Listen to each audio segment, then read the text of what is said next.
YouTube fams, what's good everyone? I'm your guy Rez and I am back again with y'all on my channel for another jersey video. Welcome back y'all. So in this jersey video today, I'm going to be featuring the jersey that I'm wearing in this video, and this one is from my personal collection. It's one of my personal favorite jerseys that I own, and it is from a brand unfortunately that no longer exists, known as 2934 Vintage Sportswear, guys.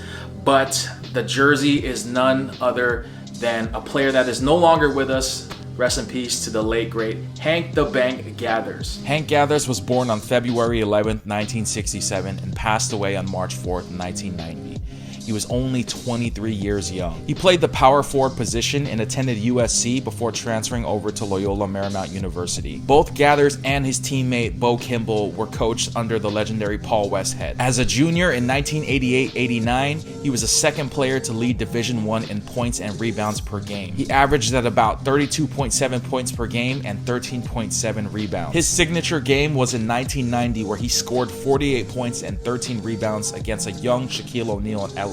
Unfortunately, during a West Coast Conference game on March 4th, 1990, Gathers collapsed and was later pronounced dead. With Gathers no longer being on the team, Loyola Marymount was able to advance to the Elite Eight, where they were able to defeat Michigan, who were the national champions at the time, but eventually lost to UNLV. In the year 2000, Loyola Marymount University retired Hank's jersey. 4 days before the 30th anniversary of Hank's passing, a statue of the late great Hank Gathers was unveiled on a Saturday outside of Gersten Pavilion. A true legend that is greatly missed and gone too soon. Hank, your legacy will always live on. So as I mentioned previously, the brand 2934 does not exist anymore, unfortunately. But if you are still looking for some of their jerseys, they do float around occasionally on websites like Poshmark, Mercari, and eBay, to name a few. But be very careful, guys, because they do make a lot of counterfeits of this jersey and many others as well. I actually got duped myself trying to get this jersey, but luckily I was able to find an authentic one for a very reasonable price. So just a quick FYI for the brand 2934, I know a lot of the jerseys they made are historically inaccurate.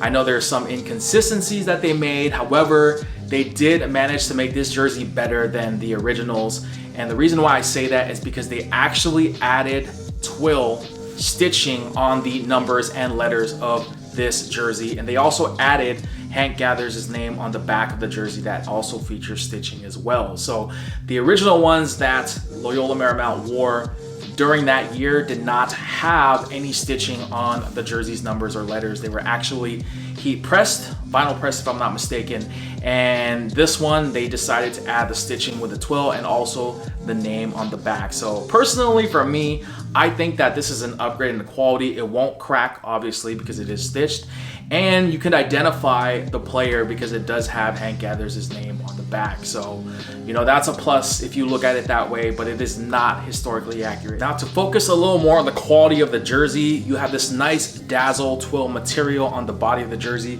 with that burgundy colorway. The jersey's armholes also feature a thick trim, as well as on the neck collar as well with that V-neck style. And if you look closely, the trim color, guys, is white, powder blue, and burgundy. On the front of the jersey, you have Hank Gathers' number 44 in between the Loyola and the Marymount, and if you look closely, it now has that triple stack layer of twill, which makes the jersey look absolutely stunning. On the back of the jersey, you have Hank Gathers' last name that is stitched on, followed with that iconic number 44 that is also featuring that triple stack layer twill. On the bottom left portion of the jersey, you can see the 2934 Vintage Sportswear jock tag, and it does look similar to like a Mitchell & Ness jock tag. You can see here, it says 1989 to 1990 with Hank Gathers' name on there. The jersey sizing on the tag states it as a 54, which is equivalent to a double XL. But for my experience with 2934, they have made so many different sizes and a lot of their jerseys fit differently. So I would always try and get the measurements if you're looking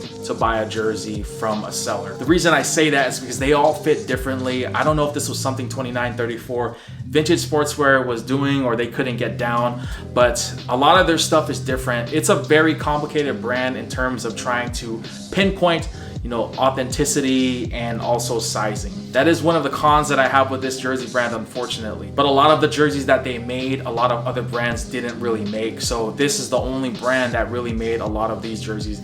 And to my understanding, it's the only brand that made a Loyola Marymount Hank Gathers jersey. Overall, my final thoughts on this jersey, I think 2934 did an excellent job with this jersey, despite having historically inaccuracies to how Loyola Marymount actually wore these jerseys. They didn't do a bad job, and the fact that they made this stitched just makes me respect them even more. I know this was a brand that took a lot of chances back then, and I know it doesn't exist anymore, but I wish they did, because I was very curious to see what more they could have put out for collegiate athletes. I know they did a lot of other players during this run that they were around that Mitchell and Ness didn't do, or Mitchell and Ness still hasn't done, you know. So I'm definitely going to miss this brand. I already miss it, but I really want to get some other jerseys from them, but they are just so hard to find online. I highly recommend asking around if you are planning on purchasing one of these, because I did get duped.